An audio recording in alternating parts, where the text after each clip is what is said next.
ശരി AB. AB, ഇതൊക്കെ നമുക്ക് തൽക്കാലം ഒന്ന് മാറ്റി വെക്കാം.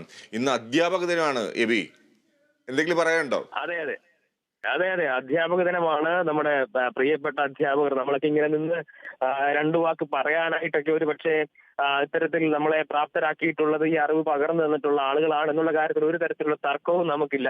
അവരെല്ലാവരെയും ഏറ്റവും സ്നേഹത്തോടു കൂടി തന്നെ ഓർക്കുകയാണ്. അവർക്ക് എല്ലാവർക്കും ഈ ദിവസത്തിൽ അതിന്റെ എല്ലാ സ്നേഹവും എല്ലാ ബഹുമാനവും അത് ഒരു ദിവസം മാത്രമല്ല എല്ലാ ദിവസവും നമ്മൾ അവരെ ഓർക്കുന്നുണ്ട്.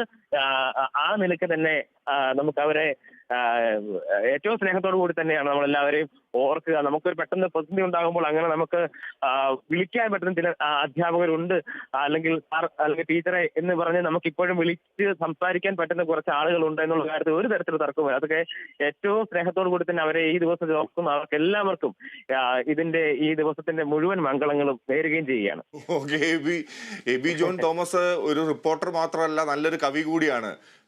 എന്തെങ്കിലും ഓർക്കുന്നുണ്ടോ രണ്ടുപേരി അധ്യാപകർക്ക് വേണ്ടിയിട്ട്? അല്ലെങ്കിൽ കലോത്സവം അല്ല, കലാലയ നാളുകളിൽ, സ്കൂൾ നാളുകളിൽ ഒക്കെ തോന്നിയ എഴുതി കുറിച്ച 2 ലൈൻ? അത് അത് അതിപ്പോ വേണോ? പെട്ടെന്നൊരു കാര്യം ഇങ്ങനെ ചോദിക്കുന്നത് അങ്ങനെ അത് വലിയ ബുദ്ധിമുട്ടുള്ളൊരു കാര്യം കൂടിയാണ്. അതുകൂടി മനസ്സിലാക്കണം. ശരി എബി, എന്തായാലും അടുത്ത ലൈവ് 9 മണിക്കുണ്ട്. അപ്പോ എബിയുടെ അടുത്തുനിന്ന് അതും പ്രതീക്ഷിക്കുന്നുണ്ട്. ഓക്കെ.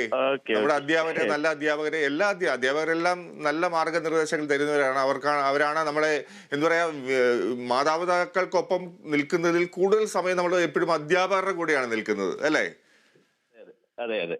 അപ്പോൾ അങ്ങനെ നോക്കുമ്പോൾ അവരാണ് നമ്മുടെ ഏറ്റവും വലിയ വഴികാട്ടികൾ. നമുക്ക് നല്ല അധ്യാപകരെയും എല്ലാ അധ്യാപകരെയും നമുക്ക് സ്മരിക്കാം. ഓക്കെ ബി. Okay okay.